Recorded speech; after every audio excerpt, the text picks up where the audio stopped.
দীর্ঘ এক মাস ধরে অবরুদ্ধ অবস্থায় রয়েছে বাগেরহাটের শরণখোলা উপজেলার ধানসাগর ইউনিয়নের দক্ষিণ বাদাল গ্রামের মোহাম্মদ গাউসুল হক হাওলাদার ও তার পরিবার। প্রতিবেশী শহীদুল ইসলাম হাওলাদার পথ আটকে বেড়া দেয়ায় অবরুদ্ধ অবস্থায় দিন কাটাচ্ছেন পরিবারটি।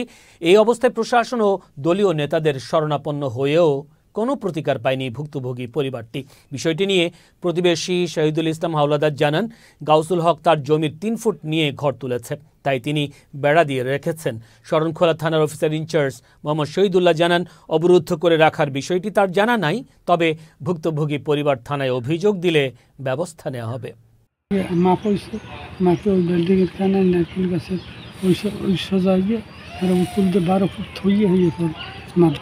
দুদিন মাপ হয়েছে, মাপে তার ভিতরে জমি বেশিও আসে, আমাদের ভিতরে জমি কম।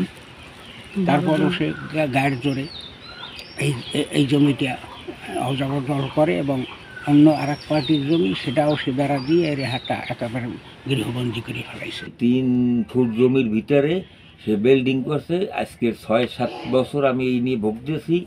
আমি চেয়ারম্যান, মেম্বার, থানা, উপজেলা, শান্ত ছিল, তারপরে সেনাবাহিনী পর্যন্ত যাওয়া হয়েছে, কোর্টে যাই আমার নামে মামলা দিয়েছে, তারপরে আমি বহুত হয়রানি হয়েছি।